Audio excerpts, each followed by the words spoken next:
Never Feed Us After Midnight. It's the Harmless Entertainment Monthly Movie.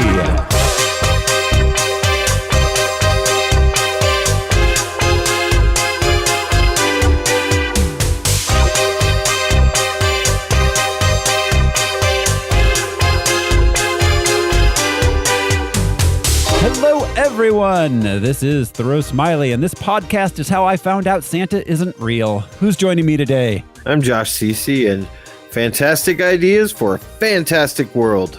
I make the illogical logical. I'm Brian Lesh. I think it's some sort of Chinese word. I'm screechy-voiced little glue sniffer, Alaric Weber. That's how I introduce you. Yeah. The only inaccurate word is little. Illogical. I just kept thinking like eels. I know. Eels are not logical. Yep. They're not. Think about it. Get enough of them together, though. And they can put out a Christmas song. Logically. This is the Harmless Entertainment Monthly Movie. It's the patron-only podcast where normally what we do is we pick a random year, nominate 4 movies, you vote on which one we watch, then we do a deep dive, tell you about the background, the production, go through the whole movie scene by scene, the whole harmless phosphorescence deal. This month, though, we decided to nominate Christmas movies. We were originally going to do this in June, but we thought, you know what, this seems like a better time. The movies we nominated for this month of December was Ernest Saves Christmas, Gremlins, Die Hard, and Krampus. And the movie that you chose was Gremlins. Steven Spielberg presents Gremlins. Billy Pelser has a nice home. Billy, is that you? Yeah, Mom, it's me. A nice job. A nice girl. If you're not doing anything this Thursday night, maybe you'd like to go out on a date with me? I'd love to. And loving parents who are about to give him You're gonna like this. No, don't shake it. We're gonna have to open it now. It won't wait till Christmas. the most unusual gift he ever got. What is it? It's your new pet. Come on, Barney, be a good dog. My dad gave it to me. But there are a few things to keep in mind. If you expose it to the light, you may hurt it. If you get it wet, it will multiply. All that from water? They got wet? Yeah, plain water. And most important, no matter how much they beg, never let them eat after midnight. Because when they do, they change. Rafe. They become clever, mischievous, What's going on here? and dangerous. Gremlins, huh? Little monsters. Right. Hundreds of them. Well, I don't know, maybe thousands. We've been here too. Billy, what are these things? Where do they come from? Look, I know it sounds crazy, I know. But in a few hours, you're gonna have a major disaster on your hands.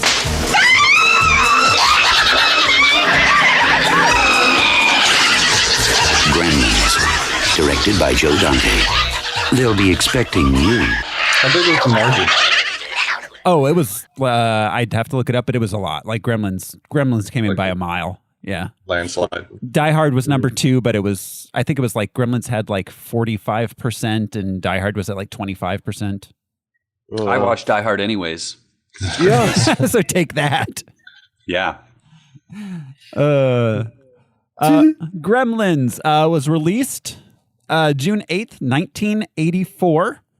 It has a running June. June. Yeah, June. This was a summer movie. 1984. It ran 106 minutes. It cost $11 million to make, and it took in $212 million at the box office. That's in 1984 money. Yeah. So big Steven Spielberg presents hit on their hands there. That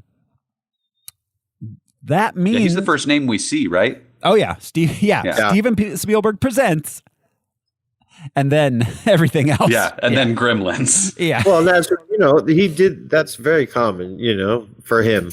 Poltergeist, Goonies. A lot of these were his ideas, but he's like, I don't have time for this little thing. Yeah.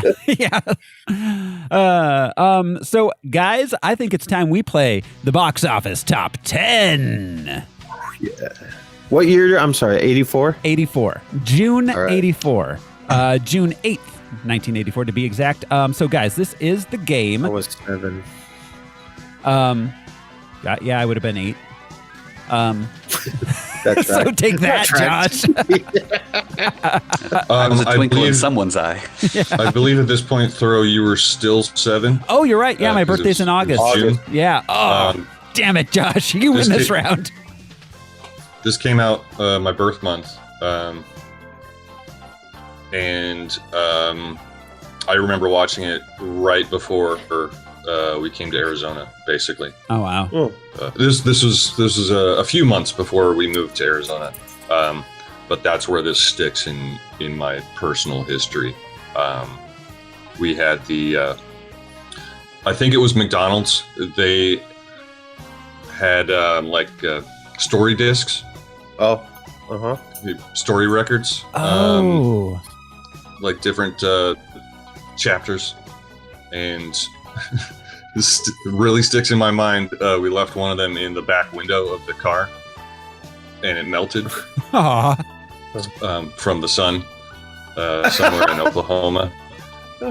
So I had, but yeah, I had those little. It was like those little like plastic record players. And you remember how you could get like a storybook with like the record in the storybook so you could listen to it and then like floppy one. Yeah. I had a Gremlins one of those. I remember 3: Gremlins, Temple of Doom, and Rescuers. It would have been Rescuers, not Down Under. I don't think Just Down Under is out yet. Yeah, just regular. I think it was regular Rescuers. One of my favorites I ever had, I got in a Bloom County book. The one that was called Billy and the Boingers Bootleg, where Bill the Cat had a band. And so it was 2 original songs. One was You Stink, But I Love You, and like Boingers, Bangers or something. They were hilarious, and I loved them. Burke Breathed. I still have it. So, all right. So this is the game, the box office top 10, where the guys are going to guess where they think Gremlins opened in the top 10 of the week. And then they're going to try to guess each movie as I count down the top 10 and describe it to them using only the Box Office Mojo descriptions. So let's see. Josh, you won the Christmas movie poll, so why don't you go first? Where do you think Gremlins opened? All right.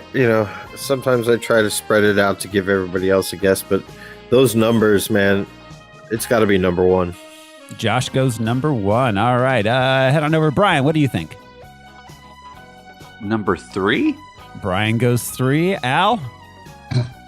I'm pretty sure this also came out around the same time as Ghostbusters. So I'll just fill in that number 2 slot. Al takes number 2. All right. 1, 2, and 3. So here we go. We're jumping in. This is the box office top 10. Number 10 for the week of June 8th, 1984. A group of good-hearted but incompetent misfits enter a school for law enforcement, but the instructors there are not going to put up with their pranks. Police Academy. Police Academy. Yeah. Police Academy. That's 1 point for each of you. That was my terrible. The guy that makes the sounds. All right. Michael Winslow. Yeah, Michael Winslow. Coming in at number 9. Oh my God, this fucking movie. I remember watching this on VHS. This is a weird movie. A mercenary is hired to rescue his ex-girlfriend, a singer who has been kidnapped by a motorcycle gang. Toxie 2. No, Toxie 2. No, you lose your points now, Josh. for being so flippant with this game. Fair. That's fair. Any other guesses? Brian, Al? No. Yeah, no idea. No. Motorcycle Gang. This is Streets of Fire. Oh, I've heard of it. I've seen it. So, all right. So, tangent time. Streets of Fire is basically a musical. They sing often in it. It was the music was all written by Jim Steinman, the guy who wrote Total Eclipse of the Heart, Jesus. and all of Meatloaf's music, Bat Out of Hell, all of that stuff.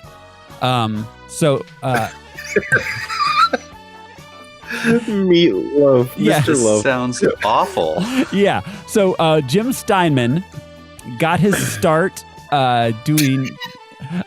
He majored in musical theater in the '60s, and his very first music was it was called something like the Dream Machine, something like that. It was about a post-apocalyptic future where youth had to take over from an authoritarian regime through the power of music, of rock and roll.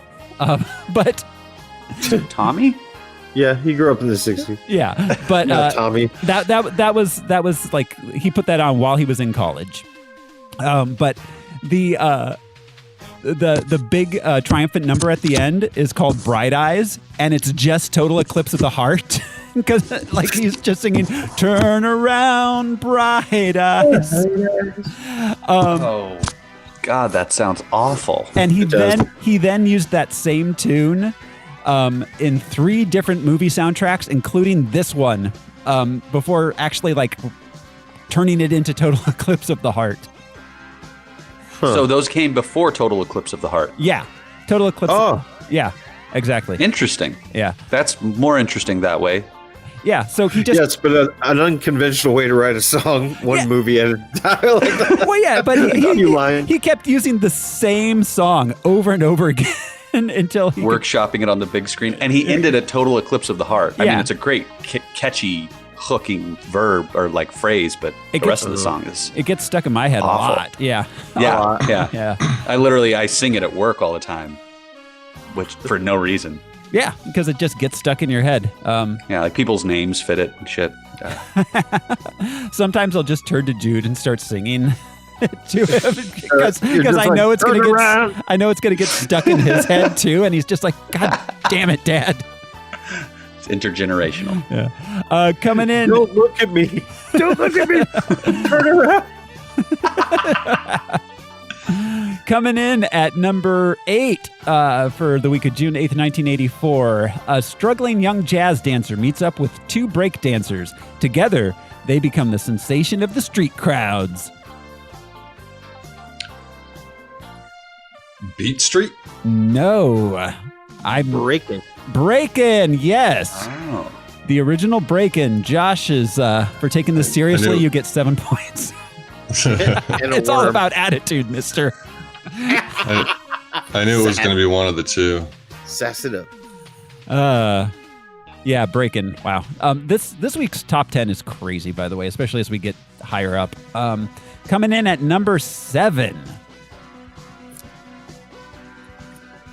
Number 7. Waiting for the box office mojo to load. That sounds like a horrible movie. It does. Yeah. There we go. Okay. I kind of went like Rob Schneider there. Waiting for the copies.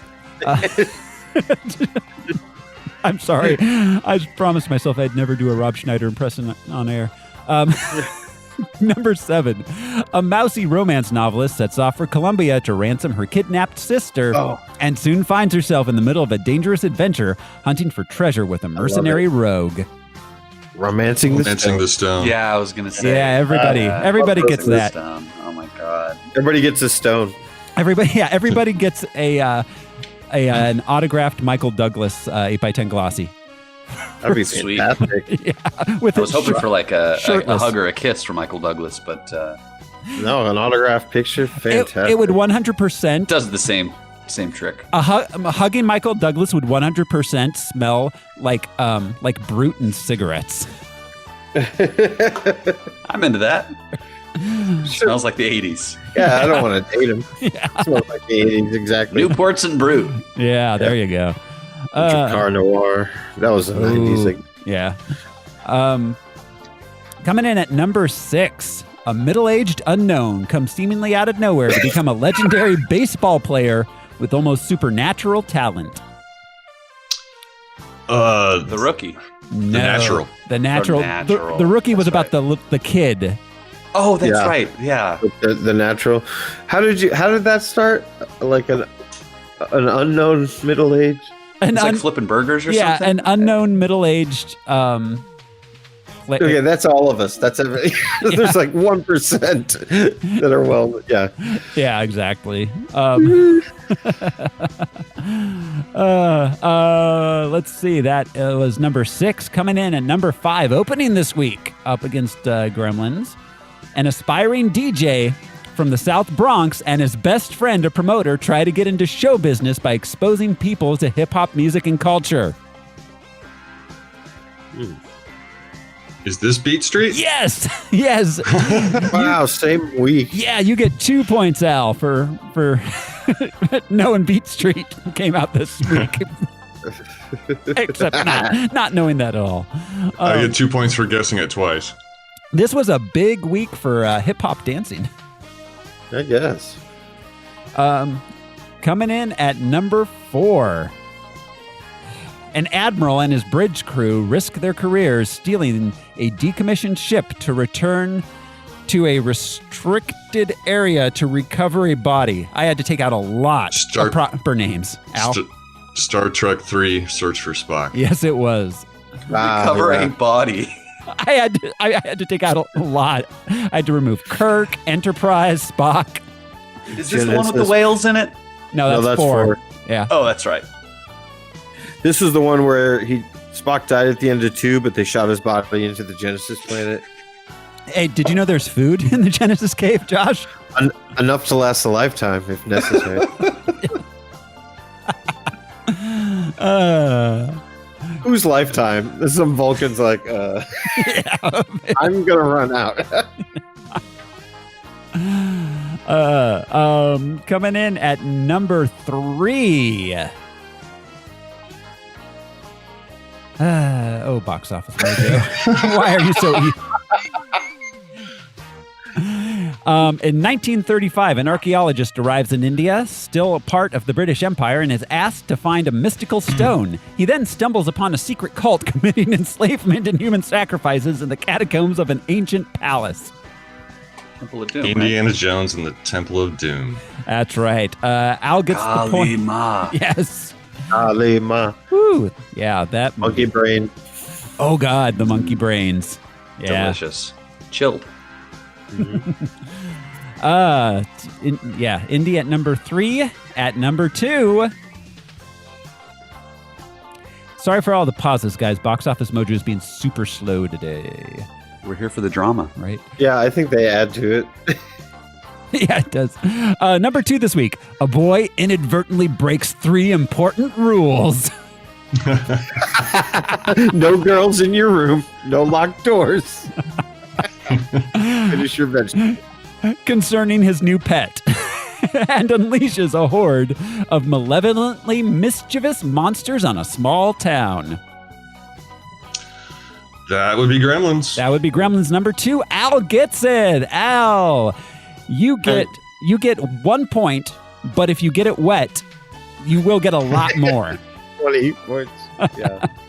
It should be subtitled, "White people don't listen and they're fucking stupid." Yes, it should.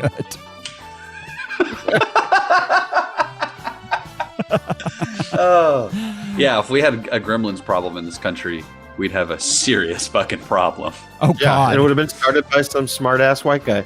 Well, who knows how long Gizmo lived in that little basement shop? Well, yeah, You know, and he could be 100 years old.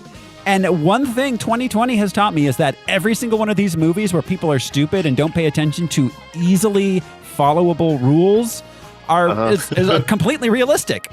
I thought for years they were dumb, but no, this is what would happen. It doesn't say in the Constitution not to feed him after midnight. Right, exactly. And if it's it does, my Mogwai, yeah. I'll do what I want. And if it does, they didn't mean it literally. That has to be interpreted by the courts to not feed him after midnight. I mean, everything's after midnight if you think about it. That's why I have a gun. I'm surprised nobody shot any of these Mogwai. That's all I have to say Nobody about did. that. Yeah. They could have. That's a good point. We'll bring that it would have up. been fucking aliens up in this shit. I'd have had like You're right. Michael Biehn with a shotgun and like two dudes with machine guns. I think the only use of a firearm is Gremlin on Gremlin. No. Stripe does shoot Billy. He shoots. Oh, Billy. right. He does. Yeah. And there's the mugger in the bar, the mugger gremlin. Yeah, that's right. Right, that's what I mean. Yeah, it's mostly. I wonder if that was a ratings thing. Like he shot at Kate. He shot at Kate. Yeah. Yeah, in the bar. In the bar. She should have. Yep. She should There have was a lot drawn of on shooting him. in It the should have bar. been a Mexican standoff. Should have been Reservoir Dogs all over again. Yeah. Oh, if there was a Gremlins 3, absolutely, there'd be like a Reservoir Dogs, Gremlins. Yeah, it would be hard to top number 2. Oh gosh, yeah. I don't know why I went all G-rated there for a minute. And coming in at number 1 this week, opening up against Gremlins. Is it Ghostbusters? 3 former parapsychology professors set up shop as a unique ghost removal service. The Ghostbusters. Damn, what a week. Right? Okay, so we got Ghostbusters, Gremlins, Indiana Jones, Star Trek, Romancing the Stone, Police Academy, 2, count them, 2 hip-hop dance movies, and opening, outside of the top 10 at 11, 12, and 13, Once Upon a Time in America, 16 Candles, and Footloose. Holy fuck. I knew 84 was a good year for movies, but shit. Yeah, that's crazy. Yeah, and that is the box office top 10, which brings us to Gremlins itself. This movie was written by Chris Columbus, who, is Home Alone, probably his biggest hit, Home Alone 2, Adventures in Until Baby. Until Harry Potter. The Harry Potter. Yeah, Harry Potter 1 and 2, of course. Mrs. Doubtfire. He also directed The Help in 2011. So he wrote this as a spec script, not expecting it to get produced, but it ran across Steven Spielberg's desk, and he said, "Hey, let's make this movie." Yeah, it was another one of those like happenstance. Spielberg met him, and then was it at a bar mitzvah? I wonder. But it was something. No, I know he was a writer before he met Spielberg, but he wasn't. He never had a job as a writer for the film industry. So yeah, it was that he came across it, and yeah. Now he's one of the most prominent directors. Yeah. It's like all you have to do is meet Steven Spielberg in one way or another. Just meet him, and you're good to go. You're good to go. Yeah. So, the director, Steven Spielberg, hired Joe Dante, who, that dude, man. Prior to this, did Piranha and The Howling. The Howling's so cool. Yeah, it is. It's really good. Afterwards, he did Explorers, Inner Space, The Burbs, Gremlins 2, Small Soldiers, Looney Tunes Back in Action in 2003. I forgot about that one. The Hole. I don't know that. That was from 2009. That's quite the dream team there. Joe Dante, Chris Columbus, and Steven Spielberg. Well, yeah, and it's like Tobe Hooper for Poltergeist, Brian De Palma, Joe Dante. So all these guys were in the Roger Corman school of film making, and obviously Lucas and Spielberg were the first ones to hit blockbuster success. But Steven Spielberg did a great job of going back and getting those B directors who were really. Jonathan Demme's another. Yeah. It's like they made schlock movies for Corman, but they were awesome, and so I just thought it was cool he finds talent at bat mitzvahs, and he also remembers who he came up with. He's really a hip hop star. I think. Yeah, he's the film equivalent of Jay-Z. He's like, I used to be Steven from the Block. And did you guys know the block that he refers to? He never sang that song, but the block I'm referring to is in Tempe, Arizona. Yeah, where he grew up. Yeah, he's an Arizona kid. Mm-hmm. doesn't come back really from my understanding. You can't tell. Yeah, in Duel, his first film, maybe. This movie stars Zach Galligan as Billy. Zach is known for Gremlins and Gremlins 2: The New Batch. And that's like it. He was in a few other. He was in Waxwork too. That was a pretty well-known movie. In '93, he was in Warlock: The Armageddon. In 1995, he was in Cyborg 3: The Recycler. Recyclops. Recyclops. Yeah, it's immediately what came to mind. Ludicorn. In 2013, he was in Hatchet 3. And then in 2019, he was in something called Madness in the Method. So, he hasn't been in a ton of hits, but he does work still. He did a ton of TV too. He was in Star Trek Voyager. He did some work on Law and Order, like everybody. Yeah.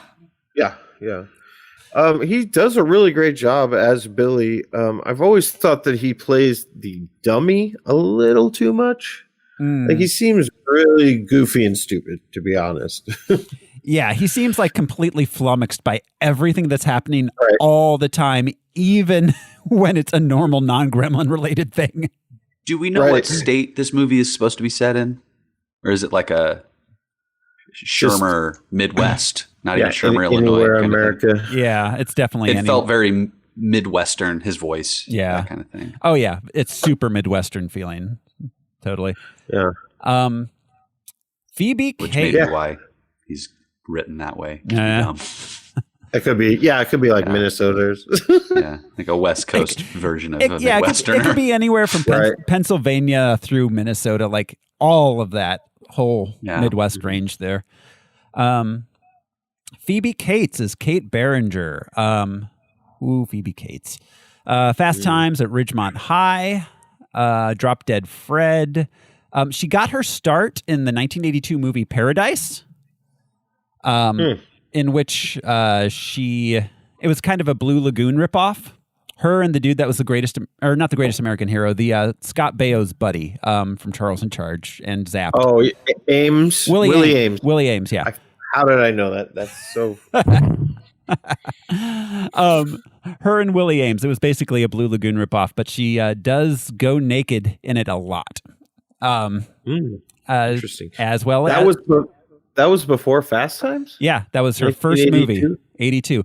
That and Fast Times at Ridgemont High caused her to reassess her career, she says, which is why after that she started just doing like more PG rated movies. She never appeared topless again. I think I saw Paradise on TV, so I didn't know there was any nudity in this movie. I thought until just now. There was an awful lot of laundry detergent in it, but Phoebe Cates, definitely. And she's married to Mr. Fischoeder from Bob's Burgers, Kevin Kline. Mr. Kevin Kline, yes, indeed. Really? Yeah. Yep, for a long time now. That's a hell of a couple right there. Those guys. I think since the 90s. I know. And they both just sort of work when they want to. I don't know. I bet they have a nice life. Yeah, I bet they do. Yeah. She's definitely on my list of like 80s crush actresses of mine, for sure. I'd be troubled to find someone who she isn't on that list. Yeah, exactly. Well, and surprisingly, because of the fast cutting in Fast Times, Judge Reinhold is also in a lot of my sexual fantasies. Accidentally. As a judge up on the podium. Yeah, it's really weird. If you try to to use that scene for your own personal use. You have to constantly be doing it at the same time that Judge Reinhold is doing the same thing. Then you have to be like, doesn't anybody knock anymore? Oh man. Hoyt Axton played Randall Peltzer, the dad. Good old Hoyt Axton. Hoyt Axton. Yeah. Mostly better known as a singer-songwriter, guitarist, and composer. He wrote Joy to the World, Never Been to Spain, The Pusher, the No-No song. I have a couple tidbits about Hoyt Axton. Okay. First of all, his mother wrote Heartbreak Hotel. Oh, wow. Made famous by Elvis. We sort of have a vague connection to him. He would spend an awful lot of time in Arivaca because he was a personal friend of Chris Clark. Mm-hmm. Rest his soul. So he even wrote a couple songs about Rocky Point out there at the Clark Ranch. But apparently he used to be there an awful lot in the late 70s. Yeah, he's a heck of a guy. Hoyt Axton was. It's interesting. He passed away in 1999. So we've got Polly Holiday as Ruby Deagle. I don't think I realized this. That's Flo from Alice. Kiss Whoa. My Grits. Oh, shit. It is. Yeah, I don't think I ever realized that before I looked it up. No. Yeah. Best known as that. She was also in All the President's Men. Moon Over Parador. She was in Mrs. Doubtfire. Weird. Wow. The 1998 Parent Trap remake. Well, Kiss My Grits. I had no idea. Frances Lee McCain as Lynn Peltzer. That's the mom. Let's see. She was in Footloose, Back to the Future. She played Stella Baines in Back to the Future. I don't remember who that was. Oh, she was Mrs. LeChance in Stand By Me. She was in Patch Adams. A lot of character actress work. Well, she kills it in this, and that's no pun intended. But she is a full-on badass. Everyone is. Nobody's phoning it in, but she plays it really well. I love how down to business she gets. Like she sees there's a problem and just like goes straight for the throat. Yeah. Bing, bang, boom. In contrast to her husband. You know, who sees a problem and then just muddles it even more. Yeah. But you're right. She dove in like she had been to Nam, and when she was in Nam, she fought tiny little green motherfucker. As opposed to the dad who sees there's a problem, makes a few phone calls, and then shows up right after it's resolved. Seconds later. So Judge Reinhold is Gerald Hopkins. We saw him previously masturbating to Phoebe Cates.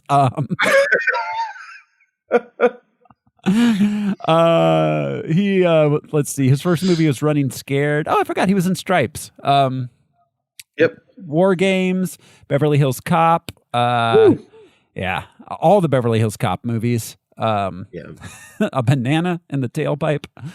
That's right. He was the stepdad in the Santa Claus, wasn't he? He was it. Okay, so he joined the Beethoven franchise in the third movie, and was in 3 and 4. He's all, I like this. Fits well. His most recent film was 2017's Bad Grandmas. Because who can follow Charles Grodin? Right. Answer is anybody. Especially Robert De Niro. Who can follow him all the way across the country. Was he? I don't know if it was him, but I remember it sounding a lot like him in the Clerks animated series. Oh, he played himself. Well, he did. I don't know if it was him, but they had a character named Judge Reinhold who was a judge. Yeah. Oh, yeah. He was Judge Reinhold. Wasn't that in the episode that was all a flashback? Right. That was whenever they were in court. Yeah. Okay. Yeah. He did. He played himself. Well, he played Judge Reinhold. on Clerks the animated series. That was a great series. So if I'm remembering correctly, that was the second episode, and the entire thing was done as a clip show flashback to the first episode. Yes, to the first one. Yeah, because they were trapped in the freezer. Yeah. Did you mention Midnight Run a few minutes ago? I did, because we were talking about Charles Grodin. Oh, I see. I see. And you said no one can follow Charles Grodin. I said, well, Robert De Niro can. And follow him. Yeah, I just had a funny anecdote about that. But all right. Well, we couldn't possibly lose our laser focus on Gremlins to talk about.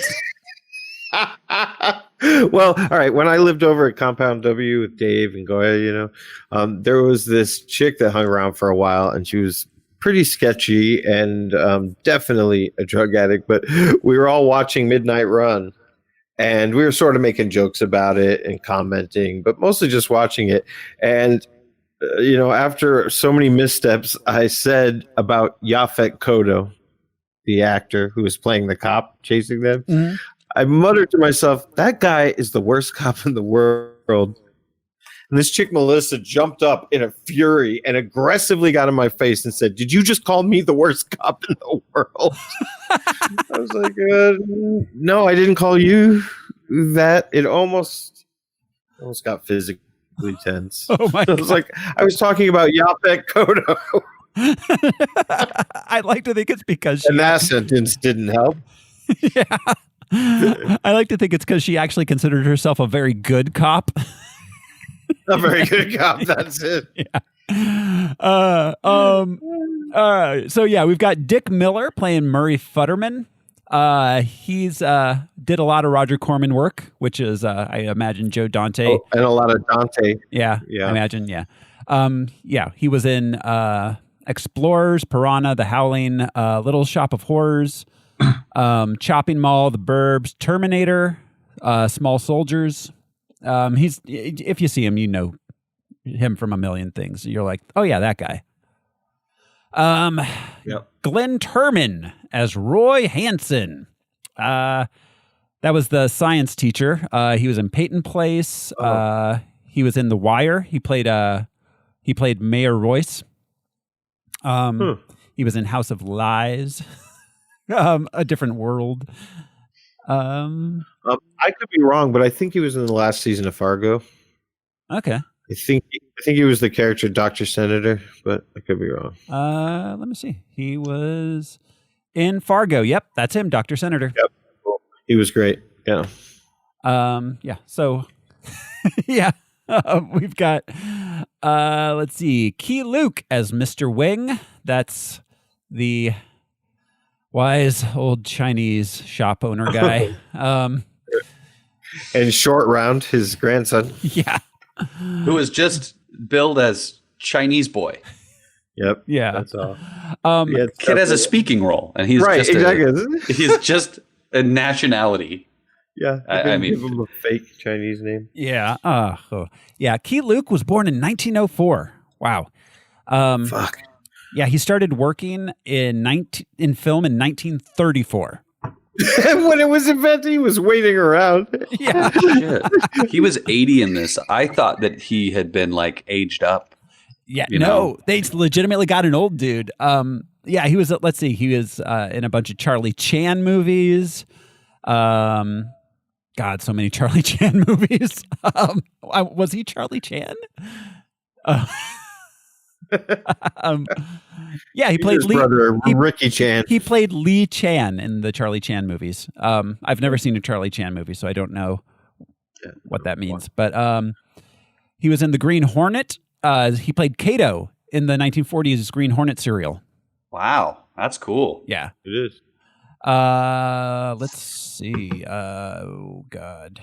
Was he in Big Trouble, or am I just a racist? Oh, I don't know. Let's see. I'll get there. I'm still in the 40s. He has so many movies. So many movies. I was thinking if he was in anything. I don't know. I keep thinking maybe something with Bogart. Bogart was racist to some Asians at one point, wasn't he? It's the sequel to The Maltese Falcon. It's the Jade Monkey. Yeah. Nope, not Big Trouble. He was in. Let's see. He was in Dead Heat, The Mighty Quinn in 1989. His last movie was Alice in 1990, that Mia Farrow movie. Woody Allen. Woody Allen retelling of Alice in Wonderland, actually. Yeah. I wonder if he always had that cloudy eye or if it was just a character. You know what I mean? Yeah. Huh. Well, he has normalized. He has normalized in the picture on Wikipedia. Normalized. Scott Brady played Frank Riley. That is. Let's see. Was that the sheriff? I don't know. These are all just normal guy names. So unless I recognize the actor, I can't remember which. Sorry, character what was the name again? The character name? Yeah. Was Frank Riley. I can't remember which town person that was. Yeah, he was the guy with the pipe and the hat who's always, sort of right there when something's happening. Okay. He's the one that I'm guessing. I think that's him. He was the one at the teller window when Mrs. Deagle pushed everybody aside. And then he's the guy that's like, yep, that'll do it. He did a ton of westerns in the 40s and 50s. Nothing super big that people would have heard of a lot that anyone would remember these days. And in the 60s, he did some more westerns. Then in the 70s, it looks like he did some horror stuff. Five Bloody Graves, Hell's Bloody Devils. I wonder if those are Corman movies. No. Then, China Syndrome in 1979. This was his last movie. Sheriff Frank. He was Sheriff Frank. Where's the sheriff? Okay. All right. We've got Corey Feldman as Pete.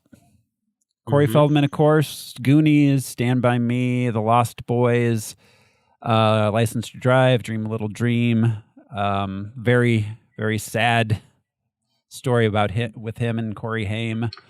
Very public. Yes. So, that's. I don't want to go too much into that. It's a bummer, but yeah, he's still doing his thing, and he seems to be pretty okay-ish for. Well, he was the face of '80s kid movies. I know Haim was more popular in a way, but yeah, he's just. I can't think of my favorite movies from the '80s without seeing his face. Oh God, yeah, he was in so many. Well, Haim was like the cute one, and Feldman was like the funny, smart-ass one. Yeah. So it was a real Crosby and Hope situation. Yeah. Jonathan Banks as Brent Fry? Yeah, Brent Fry, the deputy, best known as Mike Ehrmantraut from Breaking Bad. Oh, yes. He was also in Community, but he had a long and storied film career. He was in Airplane, 48 Hours, Beverly Hills Cop. Dude worked a lot. God, he was Buckaroo Banzai. Yeah, when I was going over IMDb, I didn't write any down because there were so many. He was in so many movies, like good movies, that I just forgot he was there. Yeah, I mean, he was a solid working character actor for years before he got really recognized as Mike. Well, he had hair. Yeah. Yeah. Well, that's the thing is because I was like, oh my God, who's this guy? I know this guy. And then I looked him up. I was like, oh my God, yeah, Mike. Right. Yep.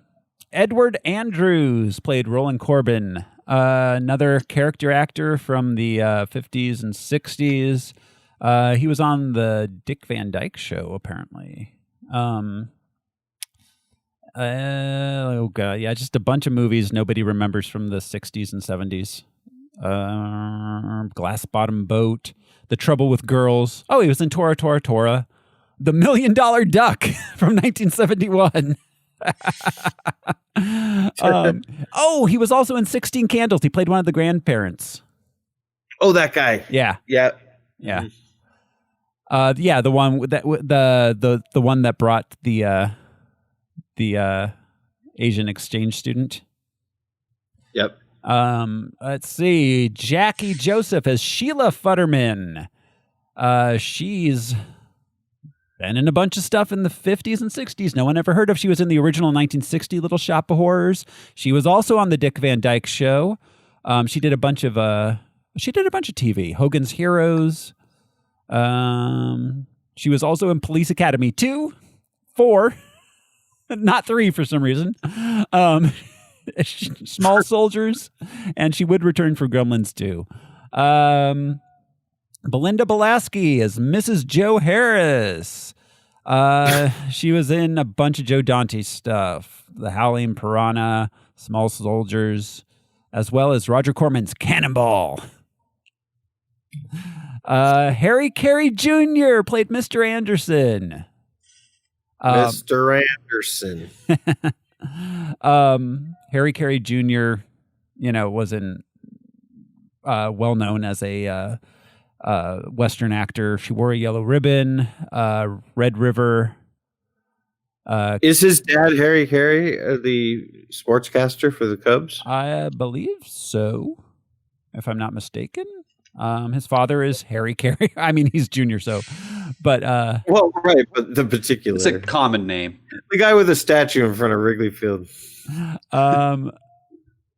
No, his dad was just a film actor, mostly in silent films. So that's just a coincidence. Just another Harry Carey. Yeah. Holy shit. Yeah, that's crazy. We got a cup. Then we're really getting into let's see. We've got Nikki Catt and Tracy Wellis as school children, John Louis as Mr. Wing's grandson, Kenny Davis as Dory, and Barney the dog was played by Mushroom the dog. I saw that. I have a. Oh yeah, go ahead. Oh, go ahead. No, I was just gonna. Well, no, you might. I was just gonna say, voice work. Howie Mandel did the voice of Gizmo. Yes. Frank Welker did the voice. Well, he said a few words. He does. Frank Welker played as Stripe. Don Steele and Marvin. Don Steele was rockin' Ricky Rialto. Don Steele was an actual disc jockey. Well known throughout the 60s and 70s. Then we've got Michael Winslow, Bob Bergen, Fred Newman, Peter Cullen, Mark Dodson, and Bob Holt all did Gremlin voice work. Cool. I noticed. Oh, go ahead now. Oh, just to put some context to those names, Michael Winslow, we already mentioned in this podcast from Police Academy. Peter Cullen, probably best known as Optimus Prime. Yep. Mark Dodson was Salacious Crumb. Oh, yeah.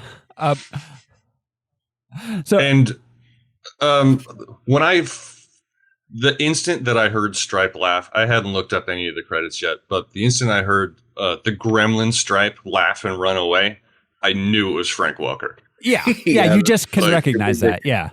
Yeah, totally. Howie Mandel took me by surprise. I did not know that, and now I can't unhear it. Yeah. He's basically doing his Bobby's World voice. Right. Yeah. So I started by doing the voice of a puppet, and now he judges other people's talents and dreams. Right. All right. So, Josh, did you want to jump in? Well, yeah, you might mention him, but I noticed it, and it delighted me. I guess I never noticed it before, but early on, when Billy's in the bar and he's sort of doodling and sketching, he's sitting next to the legendary Chuck Jones. Yeah. Yeah, Chuck Jones. He even says Mr. Jones when they're done talking, but yeah, that was pretty rad. Yeah, that was pretty awesome, especially considering how cartoonish this was in a lot of ways. And Warner Brothers produced, and also, as we know, as you mentioned, even Dante was a huge Looney Tunes fan. Yeah. Oh yeah. The movie later on. Yeah. But yeah. Huh. Wow. Yeah, that's awesome. There were a few other cameos too. Steven Spielberg was riding a bicycle. Oh, yeah. Tom Bergeron played a news reporter. Composer Jerry Goldsmith, who composed the music for the film, was in a phone booth. And Kenneth Tobey was a gas station attendant. I saw on IMDb they actually gave Robbie the Robot from Lost in Space a cameo credit. Yeah. So this movie was in fact reviewed by Siskel and Ebert. And, of course, that's about all you're going to see of Gremlins on television. Remember with E.T. how Spielberg only let you see the little finger going around the corner of the woodshed there, and with Gremlins, that's all you see. And, of course, there's another kind of gremlin, too, that has claws instead of furry little paws. That comes later in the movie. I guess it goes without saying that gremlins start out, at least, as cute little beasties. After all, this movie was produced by Steven Spielberg, the man who invented E.T., but gremlins can also be very mean, especially when they're fed after midnight. And this movie is not the same sort of heartwarming, cheerful fable that E.T. was. It has a darker sense of humor. There are some scenes in this movie where it really gets kind of gruesome, especially when that gremlin explodes inside the microwave oven. And although we accept that E.T. is a real, plausible creature, Gremlins, I think, are basically just magical little story gimmicks designed to inspire a lot of action. Gremlins is a wicked and funny movie, sort of a satire on all those grade B thrillers about monsters that attack small towns, and from that point of view, I liked it. I liked the fact that they were trying to do something more than just make another cute little animal movie. Yes, I liked it too. Maybe I have a little sick sense of humor. But maybe. I know I do. I do too, right. Okay, and I like that part of it. It's not a namby-pamby little film, and parents should know that. But I enjoyed it because it really is walking between two kinds of pictures, and I think it pulls it off. It's walking between the sweet little innocent Christmas fable, and it's also a flat-out horror film with the bad gremlins who going to devour that town that the little boy lives in. And I thought the director, Joe Dante, really did a nice job moving between those two kinds of stories, so I bought the whole thing. I'll tell you what, in a way, this is a haunted movie, and what it is haunting is the whole tradition of Norman Rockwell Christmas American Hollywood movies. Right. The first shot in the movie, practically, is that town that's obviously an artificial, all the little lights glimmering, just like at the beginning of a Disney picture, and before long, everything that can go wrong on Christmas Eve in this sweet little town is going to go wrong, and the whole place is going to be up for grabs. And that kind of satire was really interesting in this film. It's like a Norman Rockwell painting, well, only there's blood on the turkey. That kind of thing. Okay, coming up next at the movies, The Search for Mr. Spock. Roger kept saying, the rules about the gremlins. But he's like, don't ever feed him after midnight. If you feed a gremlin after midnight, no problem. They're already a gremlin. You just don't want to feed the mogwai after midnight. True. No, Science. the gremlins, right? They're the ones who trick Billy into giving them food after midnight. No, but they're mogwai. They were mogwai at that point. They turn into mogwai gremlin. was just his name, was the individual gremlin's name. I thought gremlin was like a... No, they were all mogwai. Mogwai He was was the Gizmo. Species. Yeah. I thought that's mogwai true, was the species. Yeah. I think so. Yeah, and I love that he referred to cute little animals as if it was a cute little animal picture, and Gene referred to Billy as the little boy. Yeah, right. He's 24 years old. Yeah, grown ass man. I think they get up to go to the bathroom a lot when they're watching these movies. It is true though. If you watch the trailer, they did not give you a single shot of a gremlin or a mogwai once in the original theatrical trailer. That was shrewd. Yeah. I had a trivia note. The town of Kingston Falls, that was the same set used for Back to the Future. Yeah. I thought it looked familiar. Looks like another town, but I couldn't put my finger on it. But that set's been used in a lot of stuff, especially throughout the 80s and 90s. So, all right. Well, that's about it, guys. Are you ready to get into the movie? Bright light. Let's do it. This is Zoom, zoom. This is Gremlins. We open in Chinatown with a voiceover from Rand Peltzer, amateur inventor. Remember back when you could just be an inventor? I was going to say that. He's the breadwinner of that house. Right. And they're struggling because they mention it many times, but they're not on Skid Row. I thought the same thing. Like back when you could be just an inventor. Like, this guy's a banker. This guy's a doctor. He's an inventor. Right. Selling stuff to like gas stations. Just randos. Yeah. Just selling it to anybody. Yeah. Even the Chinese proprietor of he's trying to sell this dude a travel buddy. Well, and that dude does not travel. Right. He doesn't get on a plane. Well, Well, no, but he wants him to carry his stuff in his shop. He looks around at the shrunken heads, and it's like, my merchandise will fit right in here. That guy hasn't bought new inventory in decades. Right? Yeah, I don't know that he ever has. That's the stuff that guy owns. All right, so he's led into an underground shop by a young boy. It's stuffed with mystical trinkets, presided over by a wise old Chinese man. Rand tries to sell him an invention, but he's distracted by the sound of singing. He finds a tiny animal in a basket. It's called a mogwai. He wants it. The proprietor refuses to sell it, so the kid sneaks it out to him later. He says it's exactly what he's been looking for. Right. He says he's been looking everywhere for it. But then, but where were you looking? And why didn't you start at this crazy Chinese magic shop? Yeah. Just what I wanted. Yeah, so the kid tells him the 3 rules. They hate bright lights and sunlight will kill them. Don't get them wet and never feed them after midnight. Much like being a Spider-Man, with Mogwai comes much responsibility. That's right. Also, there was a 4th rule, and that's not talk about Fight Club. So, we cut to the little town of Kingston Falls. It's Christmas. That shot is just so wonderful. Like Gene said, it's Norman Rockwell, but just the matte painting, and it just sets a beautiful scene.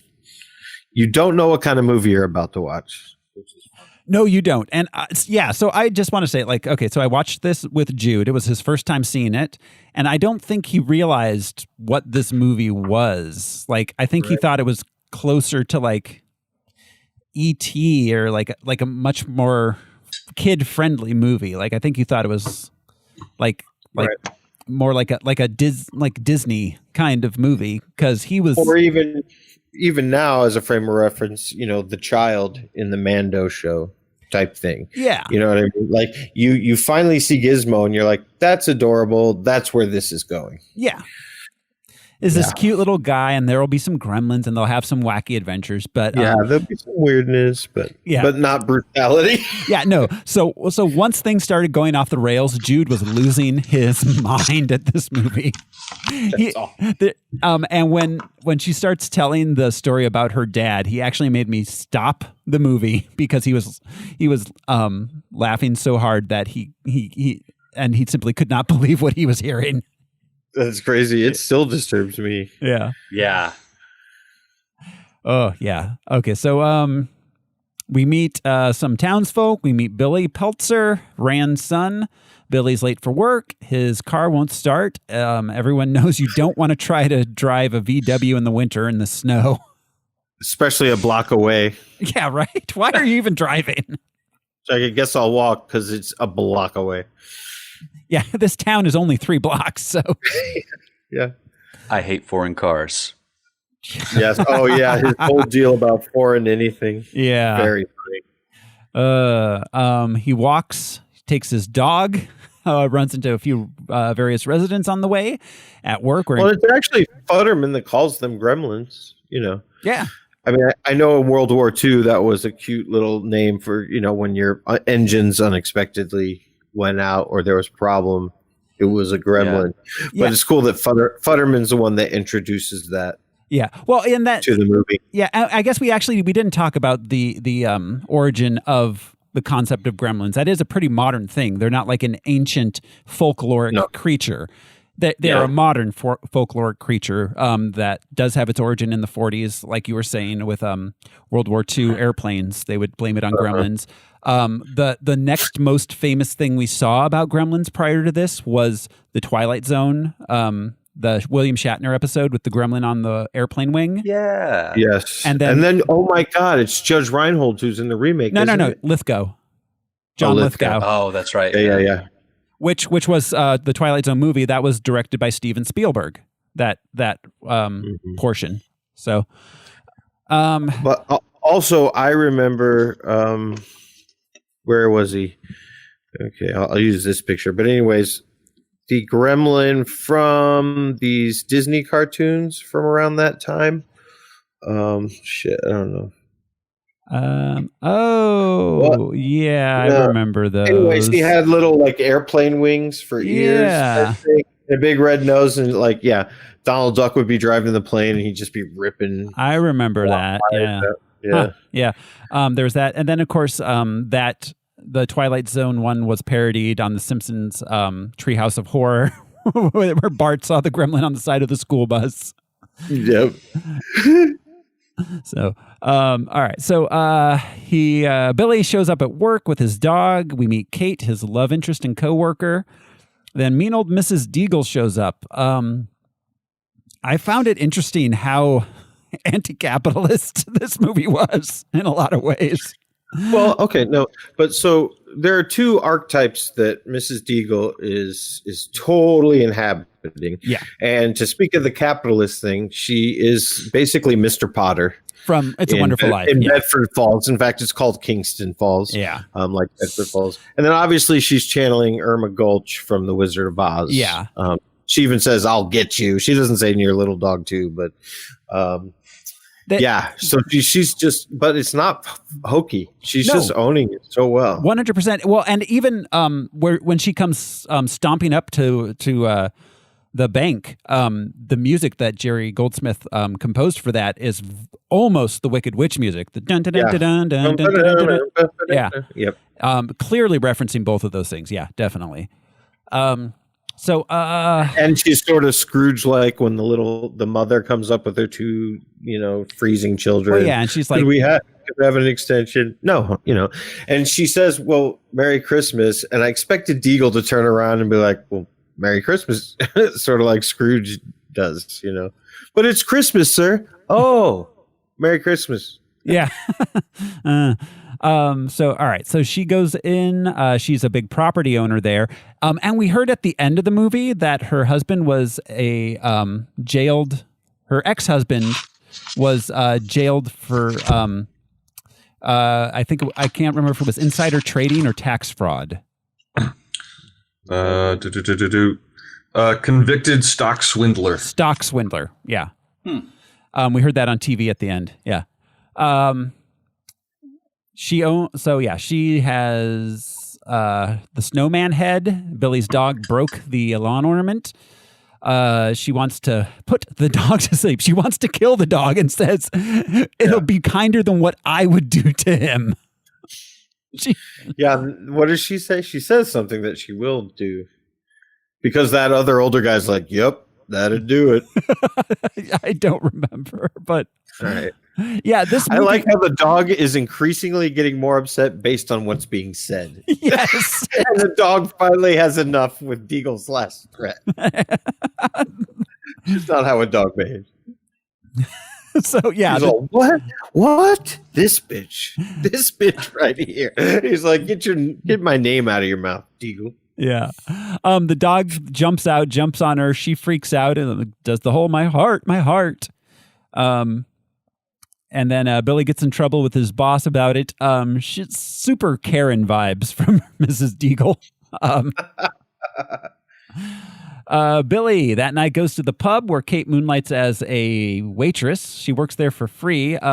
So what was her relationship to the pub owner? Was he just a kindly old man? Did he help raise her since her dad was dead? I found that unclear. Just small town, I think. Yeah. Yeah, they didn't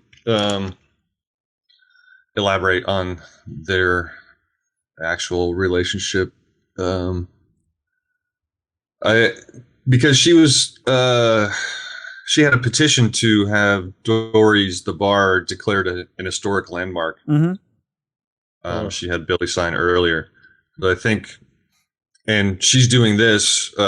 She's waitressing for free. Just to help out. She just really cares about this guy and this bar. Yeah. Like they said something about how everybody's dad proposed to everybody's mom there. Yeah. Oh, yeah. All right, so Gerald shows up. That's Judge Reinhold. He's a VP at the bank. Him and Billy have a drink. He hits on Kate. She shoots down his advantage. He's like, I get so many channels. I love their exchange though, because he says, like straight out, he says, "Kate, you haven't seen my new apartment. I haven't seen your old apartment." Yeah, Kate. Yeah, bringing the fire. At home, Billy and his mom make dinner. They deal with Rand's inventions. The egg, The crack. cornballer. The egg crack. The cornballer.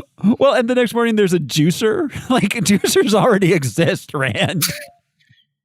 You didn't have to make a new one. So yeah, he arrives home. He has a present for Billy. He gives it. It's Billy opens it, and it's the Mogwai.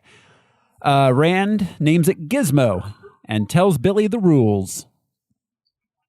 Yeah, almost absent. Like, oh yeah, as an afterthought. By the way, yeah. This was 18 minutes into the film that we first saw the Mogwai.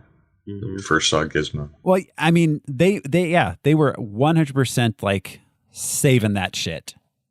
Yeah.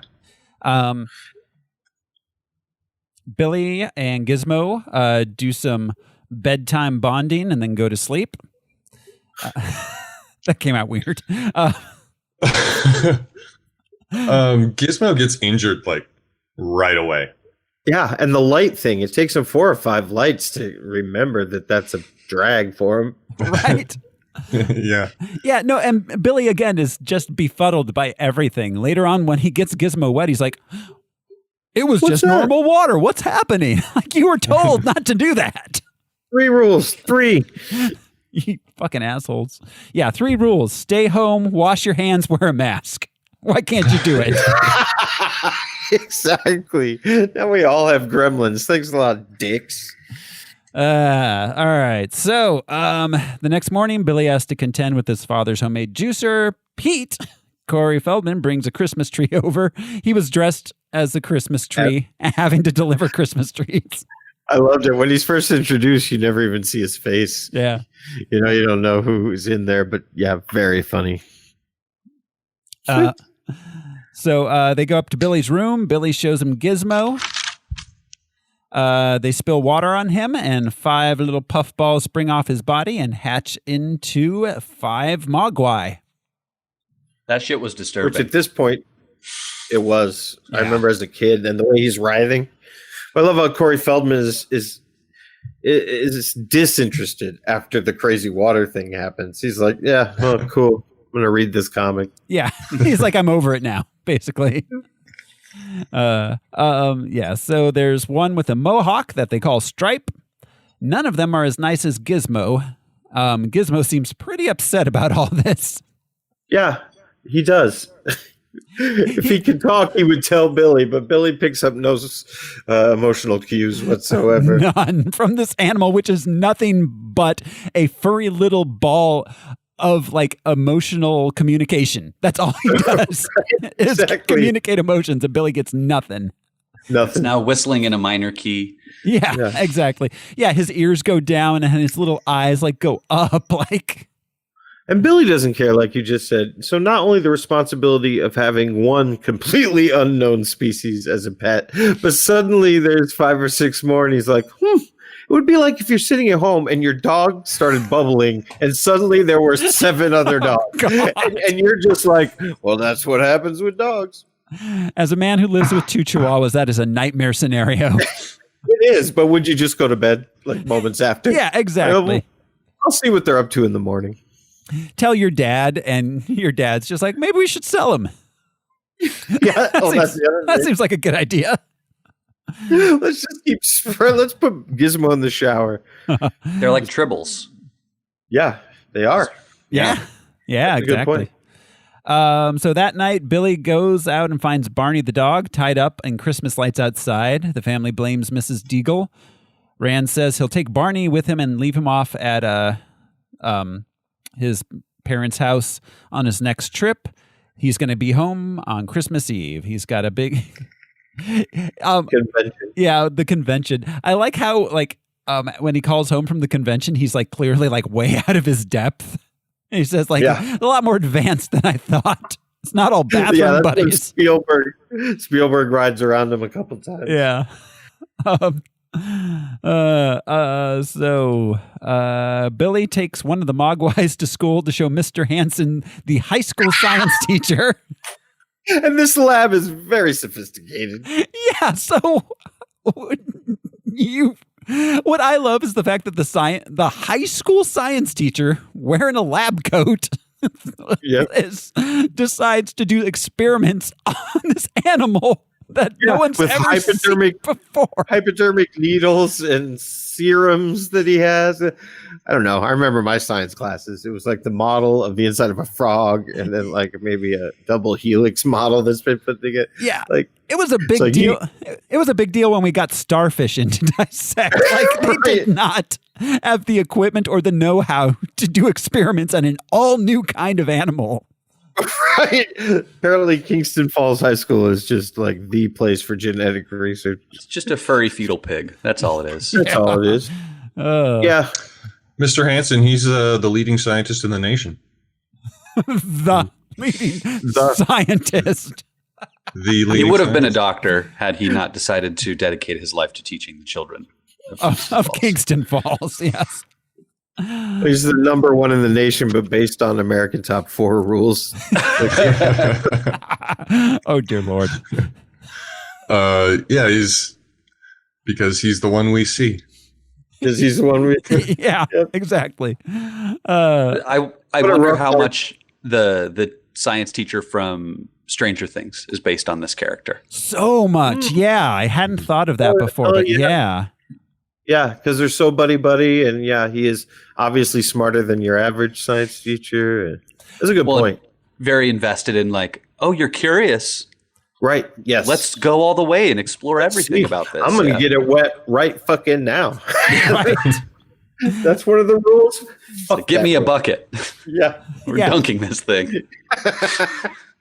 Right, well, and okay, so, and it didn't occur to me until watching it this time. I'd never thought about it when I was younger. I always thought of this as Billy's science teacher, but no, Billy's a grown man with a job. He's not in high school. Yeah, this is his old science teacher. Yeah. So now that we're in the science phase of this movie, what if I take a Mogwai and I drop it off a boat into the ocean? Oh, dear God. Exponential growth?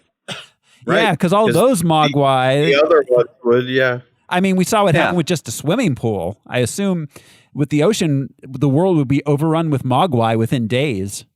Yeah. Be a Build serious that case wall. of tribbles. Yeah. So yeah, this was Pete's science teacher. We find out later. Oh, yeah, that's right. That's right. So wait. Isn't Pete only like 12 or 13 years old? So this isn't even a high school science teacher. This is a middle school science teacher. Maybe he skipped a grade. Yeah, skipped a grade. He is working. You don't ask. It's like in Back to the Future. How did those two guys become best friends? Yeah, I always assumed Marty was Doc Brown's drug dealer, but yeah, you know, Marty's kind of boring. Yeah. At the time this movie was made, well, when it came out, Corey Feldman was not quite 13. So when it was being made, he would have been 11 or 12. Yeah, very much a kid. So yeah, definitely middle school science teacher, not even high school. All right. So yeah, they make a new Mogwai that Mr. Hansen keeps to study. Then that night, Billy goes to the pub, helps Kate get Mr. Fetterman home safely. Mr. Fetterman is going on about foreign-built cars. Does he mention Gremlins? Foreign-built everything. Yeah. He's got. Yeah, this is where he mentions Gremlins. Yeah, he's got a. He's got a real like QAnon thing happening, Mr. Fetterman. So yeah, well, but it was typical for World War II vets. They just got done fighting the Germans and Japan, and then within like 15 years we were flooded with German and Japanese products. So. Yeah. But there were many Futtermen out there. For sure. So yeah, he walks Kate home. She hates Christmas. He asks her out on a date. She says, yeah. Meanwhile, back at the school, Mr. Hansen is drawing blood from a very unhappy Mogwai. At about 10 or 11 p.m. Yes. At home, at Billy's house, his Mogwai horde is hungry. He checks the clock. It says it's not midnight, so he gives them some chicken. Gizmo doesn't want any. Then Billy falls asleep watching TV. Back at the lab, the clock reads after 2 a.m. Wait, I'm sorry. There's a couple movies we see him watching, but is this where we see him watching Invasion of the Body Snatchers? I think the so. scene with the pod that opens. That ends up looking. Yeah. All right. Cool. Yeah. And the movie he was watching earlier, I didn't catch the name, but it was a Clark Gable. Clark Gable, yeah. Racing movie. Where Clark Gable plays Seabiscuit. Back at the lab, clock reads after 2 a.m. Mr. Hansen's done with his sciencing for the night. I don't know what he was doing all those hours. No, I'm going to go He was drinking the blood. Yeah. He was. Just tasting it. Just taste like a cop samples. Like, it's pure. Is this human blood? What is this thing? That would be insane. So he leaves a half-eaten sandwich next to the cage, which the Mogwai inside immediately grabs and eats. The next morning, it's Christmas Eve. Billy and his mom discover the Mogwais have formed cocoons, and that the clock that Billy checked the night before was disabled. What? Yeah. The same thing. And they're all podded up. The Mogwai at the school is also in a pod now. Rand. For remedial learners. Yeah. Rand calls his wife to let her know he's on the way home. Upstairs, the cocoons are beginning to hatch. At the bank, Mrs. Deagle shows up to be terrible and threaten Billy's dog again. Back at the school, during class, the Mogwai egg hatches. During a film strip, as do the ones at Billy's house. At the school, the gremlin hides. Mr. Hansen calls Billy to tell him about it. Then he finds the hiding gremlin, which attacks him. Billy arrives, discover Mr. Hansen's corpse, and is chased and attacked by the gremlin. At home, Gizmo hides. Billy tries to call his mom to warn her, but the gremlins have cut the phone line. They terrorize the mom, play a game of cat and mouse. She kills... The most terrifying thing, even when I was a kid and now, was that they turned on the Christmas music. Oh my God, yeah. And the song was "Do You Hear What I Hear?" Like it added such a level of tension and scariness. It's just brilliant. Yeah, for sure. And another act of brilliance, our first glimpse of the gremlin was at 50 minutes and 54 seconds. Mm-hmm. Yeah. The first time we see the gremlin. No, that was back at the school. The one that pops out of the cabinet. Yeah. No, the Christmas tree.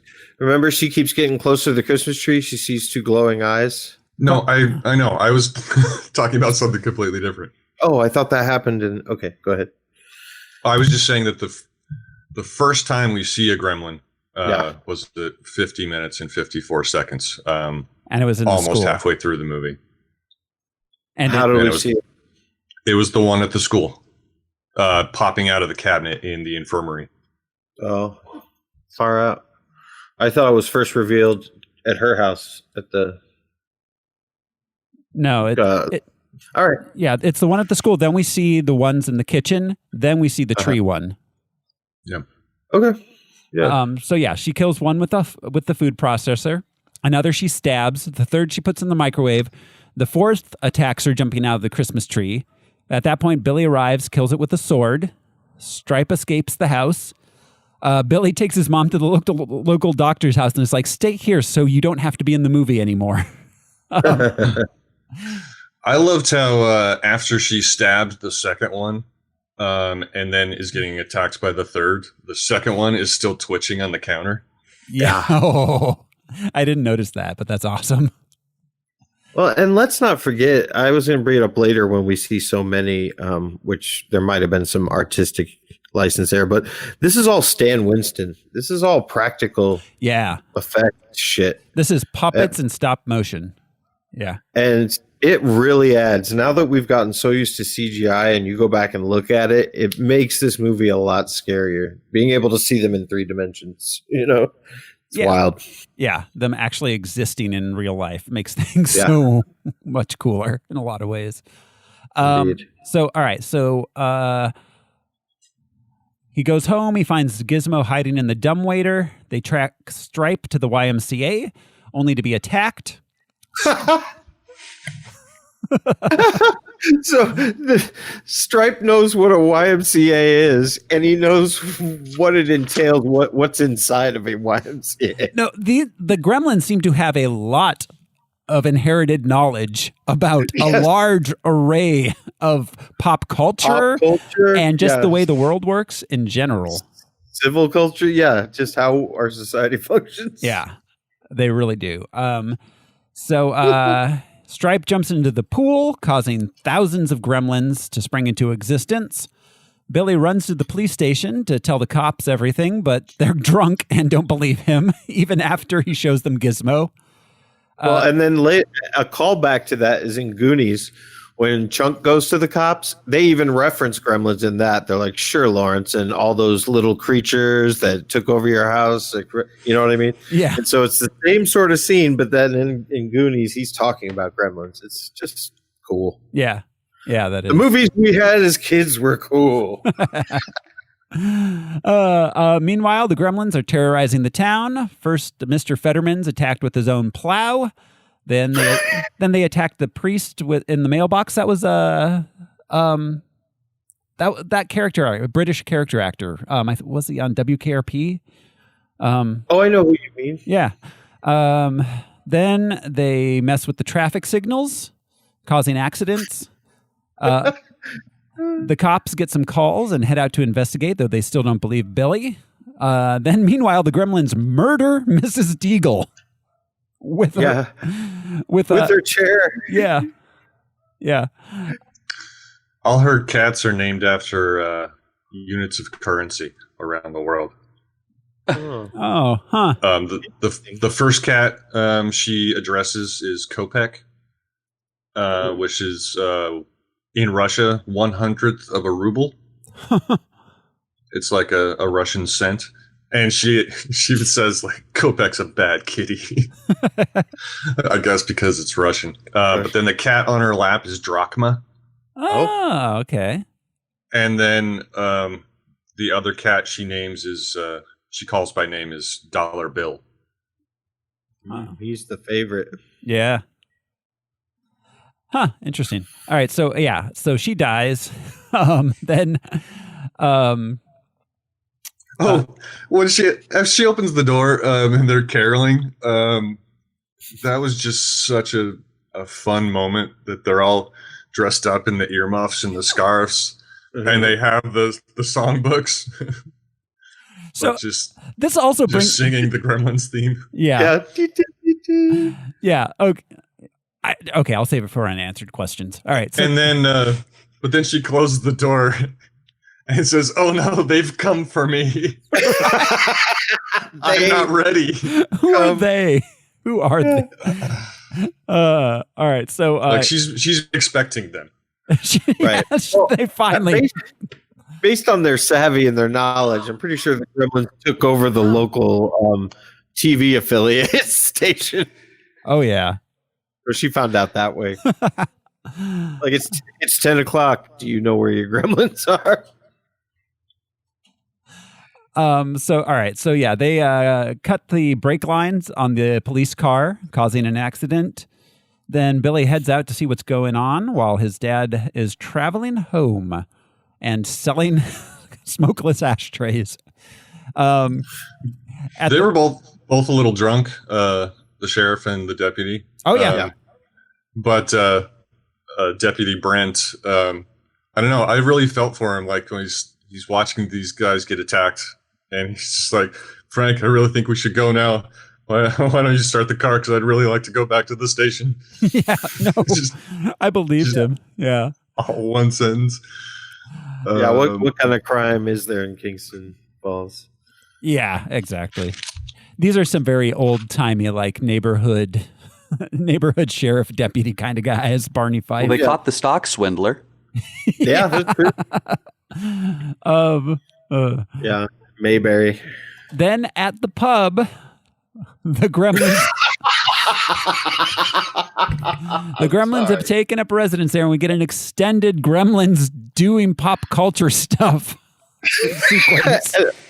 When this left turn happened when I was a kid, it was so funny. Everything in this scene is hilarious. Yeah. So, all right. So there's the jazz playing gremlin. There's the poker playing gremlins. There's the flash dance. That's a painting that I want on my wall. Gremlins playing poker. Oh yeah. Totally. And one of them's cheating. Yep. He's got the aces behind his ears. Yeah. Yeah. And so guns come out naturally. There's the beatnik. Who's sitting by himself, smoking and drinking port wine. Yeah. Gremlin noir. Yeah. And he's taunted by the gremlin puppeteer. And at first you just see the puppet before you see the gremlin operating it. Yeah, and then there's the flash dance sequence. The flasher gremlin. Oh, that's right. They know so much. A bunch of them were playing croquet, billiards, bowling. Yeah. They combined 3 games into one. Where did they get their character specific outfits? Well, that was one of my unanswered questions. These tiny outfits. Yeah. All these tiny clothes that they got. I wonder if they chose their identities and then looked for those clothes, or if they were just in a Mervyn's in front of a rack. Gremlins was clearly like a tailor. Yeah, and made all these clothes really fast. What would you really fast? But I love that she's still serving them. Yeah, exactly. Well, it's like, what else are you going to do? Yeah, job's a job. So yeah, she discovers they hate light, and she escapes and meets Billy. They run and head to the bank. The entire town is in complete chaos at this point. At the bank, Kate reveals the terrible backstory of why she hates Christmas. So, oh boy, her dad disappeared Christmas Eve, and he went to go buy cigarettes. It sounds like. Yeah. But it gets worse. And no, they were waiting for him to come home from work. Yeah. Well, I thought that he had left. I'll be right back. Oh. No. They were waiting for him to come home to work, but he never arrived. And then a few weeks later, they noticed the smell when she went to go try to light the fire in the fireplace. And the firemen came and fished out her dad's corpse dressed as Santa Claus. We thought it was a raccoon or something. Yeah. Yeah. Or like a cat. It's like, well, that's dark on Christmas anyways. Yeah. But it's dad dressed like Santa. He slipped and broke his neck and got lodged in the chimney. Yeah. For anyone listening that has a chimney, don't do this. Yeah, don't go down your chimney. They're not made for, Santa is fucking magic. That's why they used children to clean them in the 1800s. Yeah. And Dick Van Dyke. You can't just but the men used the brushes. That's true. But, adults wouldn't shimmy down there because they wouldn't fit. If you made a chimney that large, you would get more shit down your chimney than, Having been 8 when I first saw this movie, I'm wondering if this isn't how I found out there was no Santa Claus. Oh. Oh, that's sad. He dropped a bomb on me. Yeah, I can't remember knowing when I found out. So, yeah, I have no idea. Remember when I found out. Yeah, I think I was 5, and it was there's no Santa. Good night, sweetheart. Merry Christmas. We'll see you in the morning. It's Christmas Eve. It was a random day in March. It wasn't Christmas Eve as you were going to sleep. No, earlier. So all right. So they leave the bank. The town's quiet. The Gremlins are all in the movie theater watching Snow White, singing along. Awesome. Yeah. And they love it. They love it. And that's a Joe Dante thing. I've seen interviews where he talks about how scary early Disney movies were and what an effect they had on him. And yeah, there's creepy stuff in those early Disney movies. Pinocchio, especially. I was just going to say he says directly. Joe Dante says that the transformation scene where the kid turns into the donkey in Pinocchio was exactly what he modeled the Howling transformations after. That makes You'd sense. see the shadow starting to turn into a wolf's face, then you'd cut to him, and it's all it's pretty rad. It's good filmmakers, man. So they let's see. Stripe leaves and heads to the nearby department store in search of candy. Billy, Gizmo, and Kate sneak in. They start a gas leak and leave. And a fire, and they escape from the theater just in time for the building to explode, taking out all of the Gremlins except for Stripe. That was handy. Yeah, worked out well. Yeah. So Stripe, they notice him in the department store. He disappears into the depths of it, and they follow. Where he's working now. Mm-hmm. Yeah. In men's apparel. It's like, would you like to see that in a 32 long? or a 4 short. Yeah. So they Billy goes after Stripe. Kate and Gizmo head to like the office where they try to find the light switches to turn on the lights. Stripe injures Billy. And then with a crossbow, with a crossbow, and then goes after him with a chainsaw. Motherfucker. Right? He is hardcore. Billy fends him off with a baseball bat.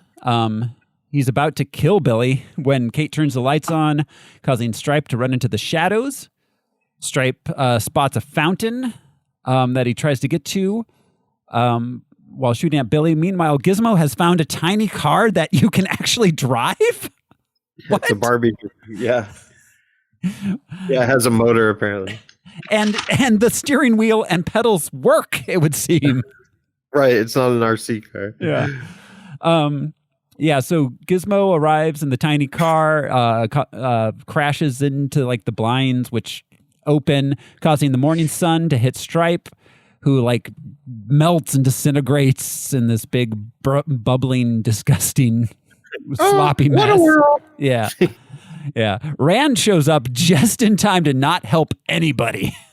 Nope. So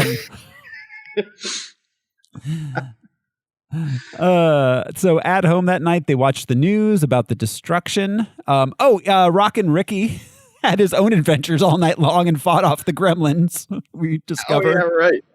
They invaded the radio station, but he fought them off and stayed on air all night. So, they're like, first take over mass media, any media in the town. Yeah. When Billy's driving his car, he has Rockin' Ricky on the radio. Pete calls in to tell him about the Gremlins.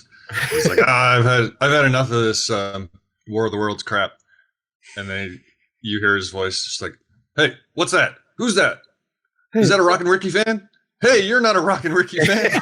You're not. It's like, how does he know? Maybe they are. Know by appearance. Yeah. They showed up. They're watching the news about the destruction. When the old Chinese man shows up, he takes Gizmo back. Gizmo says his goodbyes to Billy, and they walk off into the night. Rand tells us to watch out for mechanical failure in our appliances. It could be Gremlins. Roll credits. Mr. Wing, when he shows up, he gives them a stern look, and then he looks at the television, which is showing the news. But his response is not like, you broke all the rules. His first response is, you teach him to watch television? Yeah. Yep. That's what he's most upset about. He's a Western Mogwai now. Yeah. I love the shot of him being 8 feet tall. Yeah. He's on the entryway from the front door in where you would step down into the living room if you had a house that had multiple floors kind of thing. Mm-hmm. I just love that. That's my favorite shot of the whole movie is of him being this tall, spooky guy. And then he steps down the stairs and he's just a normal guy. He's just a normal 80-year-old Chinese guy who's like, didn't I have a box also for this thing? Yeah. Where's the box he came in? Yeah. It sets the tone at the very end of like, this whole movie was a joke, you guys. Yeah. After it being spooky and really, really over the top. You should have been like, it's Chinatown, Billy. And Rand apologizes to Mr. Wing and gives him a smokeless ashtray. Yeah, that's right. Yeah, and he said a man at the gas station tried to sell him one. Yeah, like this isn't a new invention. But Mr. Wing accepts it graciously. Yep, even though he smokes a super long, thin ivory pipe. Yeah, he was my favorite part of the whole movie. Was just this weird Chinese mysticism, but not being as terrible as it could have been. Right. Yeah. It wasn't feel racist or heavy-handed. It wasn't as stereotypical or racist as many in. It was self-aware with what it was doing with the casual racism of it. Yeah, not to say that it wasn't racist, inherently, but sure. But I mean, having a curio shop or an oddities shop is not uncommon. Yeah. But so I guess it's better than using some tottering old white guy, or a long duck dong character who is like an over the top. He didn't have an accent or anything really. Neither he wasn't like curling his mustache or moving his beard. He was clearly an Americanized character. Who ran a curio shop. Yeah, totally. That's Gremlins. There's a reason it's considered a classic. It's a really good movie. It held up. There's a reason 3 of us were going to nominate it. Yeah, you fucking guys.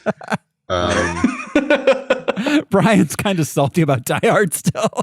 Die Hard is the greatest Christmas movie of all time. It is a really good one. That next Christmas. Other than a few little things here or there, it's a timeless movie. It doesn't feel dated necessarily.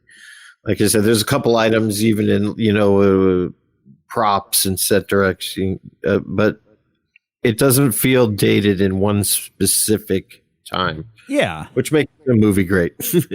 You made some good points about the homage to like It's a Wonderful Life and that kind of thing too. They did a great job of tying in Christmas culture as well as like current pop culture, Well, and there was the weird side, scary side of like not everybody has Merry Christmas memories, And okay, so it did that 80s Steven Spielberg thing that all of his movies that he had his hand in did so well, where there's very specific things about the characters. There's very specific things about the world that happen. It's not just generic small town. Like the cops are trying to get the Christmas tree for free. And the other guy's like, hey, I paid for mine, Steve. Yeah. Like just all these little things that were in all of those 80s Spielberg movies that otherwise on the surface seemed very like generic Hollywood things. Mm-hmm. It's very Norman Rockwell. Yeah. Because it looks generic and then you spend, 10 seconds looking at the painting and you're like, oh, holy crap. This character clearly served in World War II or something like that. You get depth. Mm-hmm. Yeah. Until the Gremlins show up, it's a charming Christmas movie by any standard. Yeah, absolutely. And then the Gremlins show up and it just goes off the rails. And it's hilarious. This shit is bonkers. Yeah. It's a bonkers movie still. Oh, God, still is. There's a reason that my 13-year-old son, watching it for the first time, just thought it was... Just uproarious. Yeah, loved it. So that's it. Yeah, if you haven't watched Gremlins, why did you listen to this podcast? Go watch it first. Yeah. So I think it should go maybe between The Phantom and Turtles 3. Wait, is Billy the superhero? Or is the inventor the superhero? Or is Gizmo the superhero? So when I was a kid, we had a cat that we named Gizmo. Like the first cat that we got after moving to Arizona, we named Gizmo. And there was another cat. While Gizmo was still around, we had another cat that we named Gremlin. So we had Gizmo and Gremlin living together when we were young. I feel You'd like come home and Gremlin would have Gizmo in the microwave. And just like, oh, you. With a handgun, you know. And sunglasses. 100% cats would threaten us with handguns were they able to.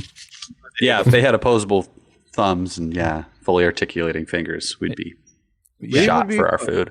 We'd be in a lot of trouble. So, yeah, that's it. That closes the book on Gremlins, everybody. Thank you for listening. That means it's time for us to look into next month's monthly movie.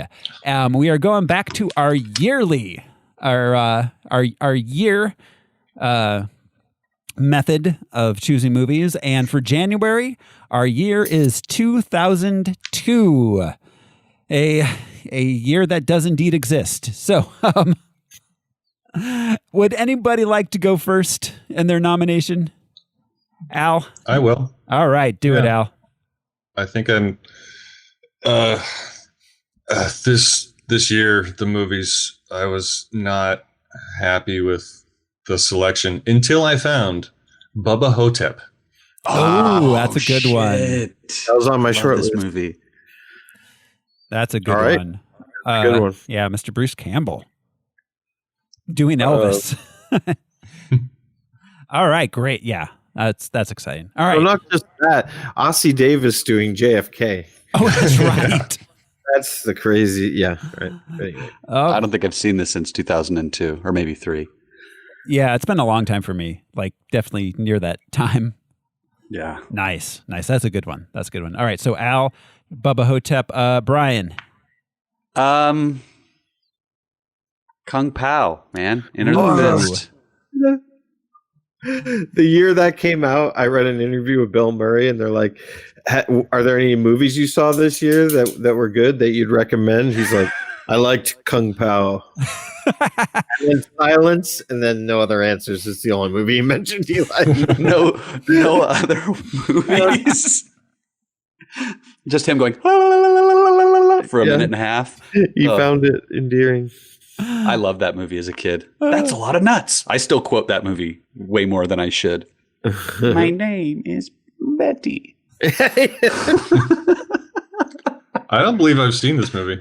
Oh, it's fucking hilarious. If it doesn't win, you should watch it. Yeah, definitely still watch it anyways. If it wins, you should watch it too, because you won't know what we're talking about otherwise. Yeah, otherwise it's going to be a weird podcast for you, Al. Why not? All right, so Bubba Hotep, Kung Pao. Josh, what you bringing? Okay. So at first I was leaning towards a couple comedies that I absolutely love. One is Orange County and one is Big Trouble. But then I decided to get a little weirder and I decided to go with a movie I've never seen even. So I choose Eight-Legged Freaks, the spider movie with David Arquette. I know people that worked on that movie, actually. Awesome. Production, set design stuff. That's cool. Wow. Yeah, I've never seen it. So that's my nomination. That was actually on my short list. Boom. Nice. All right. I don't know if I feel like I saw it, but I can't remember. I don't know. All right. Eight-Legged Freaks, which brings it to me. I wasn't really happy with any of them that were on my list, but in the end, I decided to go almost last minute with Adaptation. Oh, fuck, man. There's a lot going on in that. It's going to be a weird one. Yeah. Adaptation, Nicolas Cage, and Nicolas Cage. Yeah. I almost chose Punk Drunk Love, so that would have been just as weird. Yeah, that one, that's another good one. That's a dark fucking movie. That and Rain of Fire were my short list. Rain of Fire was on my short list. Awful. Rest of my short list real fast. I had Minority Report, 8 Mile, Changing Lanes, Equilibrium, Rain of Fire, and Gangs of New York. Oh, Gangs of New York came out that year? Yeah. Wow. Some of those movies are too long, Thoreau. I know. Minority Report was way too long. Yeah. It's a good movie, though, man. I love Philip. Yeah, it is. Yeah. If I was going to go with one I hadn't seen, it would have been Rollerball. I've actually seen Rollerball. It's fucking terrible. but like in a came out that year. Yeah, but in like a crazy early 2000s like insane way. Signs. I don't like M. Night Shyamalan, but that's the one I like the most. But that would have been. See, that's funny. That's actually the one. That's actually the one where I started falling off M. Night Shyamalan. I thought that was like kind of his first misstep, personally. Yeah, the first one. It had its moment. It's one moment. Yes, it did. It's one moment. You're right. You're right. There's one jump. Yeah. Yeah, and it's like a third person removed. Yeah, it's not even happening to birthday your party. Shaky digital video. Yeah. Oh, shit still freaks me out when I think of that, like walking through the frame. Ugh. Yeah. I almost chose Goldmember because that's my favorite Austin Powers movie. That's the one with Beyonce, right? Yeah. Oh God, I man. love gold. Bong and a Blitz. Yeah, he's Dutch. Yeah, smoking a pancake. Yeah, Mike Myers and Eddie Murphy, man, just playing every role in their movies. Yeah. Well, they had Michael Caine as his father. And, Oh, that's right. Yeah. So good. Beyonce is his love interest, man. Oof. All right. Anyway. So that's it. Next month we'll put that up on the Twitters and the Facebooks to let all of y'all vote on that. Eight-Legged Freaks, Bubba Hotep, Kung Pao, and Adaptation. That's a weird. Those are 4 weird movies. It's fun that way. Yeah, it is. So thank you all for listening. Thank you for being patrons. We will see you next month. This has been Throw Smiley, and in this holiday season, may you all have your plows serviced only to find them loaded with foreign parts. I'm Josh Cece, and I hate Washington's birthday, but nobody says a thing. I'm Brian Lesh, and now I have another reason to hate Christmas. I'm Alaric Weber. Bye-bye, woof woof. Thanks, everybody. Bye. Merry Christmas. Happy holidays.